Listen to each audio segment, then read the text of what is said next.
Hello friends, in the previous video we saw what financial accounting is and what management accounting is. Ratio analysis forms a part of management accounting. So in this video we will look into some basic theory stuff about ratio analysis. Firstly, what is ratio? Ratio is expressing one number in terms of another. How do we do that? We do that by dividing one number by the other number. This doesn't need much explanation, I think, because we have been learning this even in math in our lower classes. Now, what is ratio analysis? Ratio analysis is nothing but the technique or tool used for analyzing information. See friends, there are various tools for analyzing information, and one of those tools is ratio analysis, and it is a very effective technique or tool for analyzing. Now let's move to how ratios are expressed. Ratios can be expressed in four ways. First is proportion. This is the most common form of expressing ratios. Okay, whenever we think of ratios, this is the form that comes to our mind. Take this example. Here current assets are 2 lakhs and current liabilities is 1 lakh.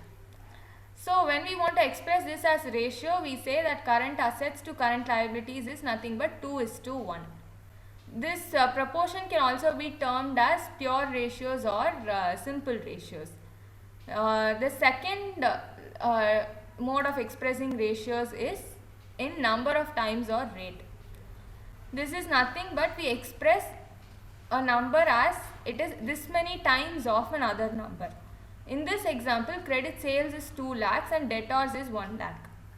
So we can say that credit sales are 2 times of debtors or 2 times in comparison to debtors. This is the second mode of expressing ratios, and the third mode is percentage.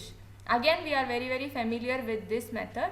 This is nothing but expressing one number as so much to 100. So here we have sales of 4 lakhs and profit of 2 lakhs.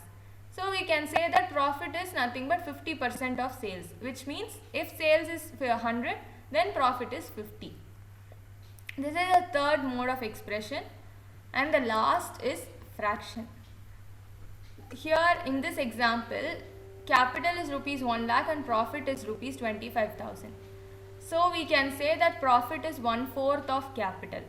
This is the last mode, which is expressing ratios as fractions. So these are the four methods in which ratios can be expressed. Now let's move on to what ratios purpose, which means what is the purpose or what is the use of finding out ratios. The first and foremost is locating weak spots of business which needs more attention. Okay, this is the most important use of ratios. A business needs to be analyzed from various points of view. Like we need to know where and all the business needs improvement, which part needs more attention by the management. This conclusions can be derived from ratios. This is the first use of ratio. Next is deeper analysis of each aspect of business. Okay, so a business can be looked at from various points of views. It can be looked at from the liquidity point of view, from the solvency point of view, from the profitability point of view. We will learn all of this later in the chapter. So a business can be looked at from various points of views. So ratio analysis helps us to come to a deeper analysis of each of these aspects. This is the second use, and the third is nothing but cross-sectional analysis. Okay, this is again a very common use. This is nothing but inter-firm or inter-company comparison. You take an industry, you compare yourself with your competitors in the same industry.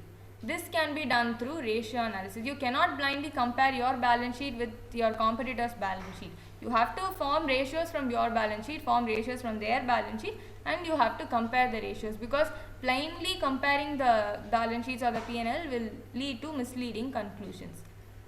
Next is the time series analysis. Okay, this is this also again is a very common use. You take past data of yours and compare it with current data of yours. I mean past ratios of yours with current ratios of yours, which will lead to very meaningful conclusions that will help you to manage your business better. And the last is making estimates and preparing future plans. Okay, so being accounting students, you must all know the importance of estimating and preparing forecast for your business. So this forecast or estimates cannot be plainly or blindly fixed. You have to base it on some reasonable, meaningful data which ratio analysis gives you. So this is again a very important use of ratios. Now, okay, now that we know the uses of ratios, we will look at who uses ratios. Ratios are used by a variety of people. First is bankers. Bankers, friends, use ratios extensively. If your parents or if your relatives are into business, or if any of them are into banking sector, just go and ask them how bankers sanction loans for a business. You go give a bank a random P&L or a balance sheet, they won't sanction the loan for you. See, they will have some set standards. They will compute those ratios from the P&L and the balance sheet that you give them, and only based on that, if they find that your company is reliable, if they come to a conclusion that okay, this business will be able to repay their loan, only then they will sanction loans for you. So the bankers, this is why bankers use ratios for. And next is the owners. Obviously, owners would have invested money into your business, so they will want to know about the profitability of the business. They will also want to know how much earnings they will get per share that they have invested. Also, so for all of these, owners will want to know various ratios. Next is the creditors. Creditors will want to know about the liquidity of your company before they sell goods to you on credit. So that is why creditors will want to know about ratios. Creditors will use your ratios for. And next is a management. This is again obvious, because management, like we saw, management will want to identify the weak spots of business. They will want to improvise and take remedial measures on those parts to increase the profitability, to maybe increase the sales and reduce the cost, and for all of that stuff. And last is the employees. You might wonder why employees will want to use your ratios. Just imagine a company makes losses this year, and then it again makes it up with profits in the next year. That doesn't matter to the employees. But imagine a company that's making continuous losses. Then employees might think that the company might shut down, or they might think that the management might retrench some of the employees. So they might want to look out for job opportunities in other companies. So that is why employees might want to know about the profitability ratios of the company. Now we will move on to the advantages of ratios. Okay, there are a lot and lots of advantages of ratio analysis. First is analyzing financial statements. We've talked a lot on this. Ratio analysis is a very effective tool for analyzing your financial statements, because plainly looking at a financial statement, you won't be able to come to any conclusions. Okay, so we'll move on to the next point. Simplifying accounting data. Okay, ratios are the tools that establish relationships between various figures in the balance sheet or in the P&L and bring out meaningful, understandable conclusions to you. So it simplifies all the accounting data so that it is understandable for you. Next is enabling comparative study. Like we already saw, ratios enable interfirm or intercompany comparisons, and also intra-firm or intra-company comparisons. So this is again an advantage of ratios. Next is locating the weak spots of business. We've already talked a lot about this too. Forecasting and budgeting. Again, we saw this in the purpose of ratios. Like, say for example, last year you had sales of 10 lakhs and you maintained an inventory of 2 lakh and you were comfortable with that. And imagine next year you are budgeting for a sales of 15 lakhs. Now, how much should your inventory increase by? Just because your sales is increasing by 5 lakhs, does it mean that your inventory should also increase by 5 lakh? No, it does not work that way. That is where you will use a ratio called inventory turnover ratio. We learn that later. So using that ratio, you will find out how much proportionately your inventory should increase for so much of increase in sales. Next is estimating business trends. Okay, once you look at ratios for a number of years, you will conclude some business trends, maybe an increasing trend in GP or a decreasing trend in sales. You will come to know all of that when you analyze your balance sheet or P&L using ratios. Next is fixing ideal standards. Okay, based on ratios, you can fix standards and you can compare your actual performance with standards. Your standards have to be practical, right? You cannot blindly fix some standards and say that okay, actual performance have to match with this. That does not work. So you have to fix ideal standards that are practicable and achievable. So that standards can be fixed using ratios. Next is gaining effective control. Like we already saw, management gains effective control on the various aspects of business.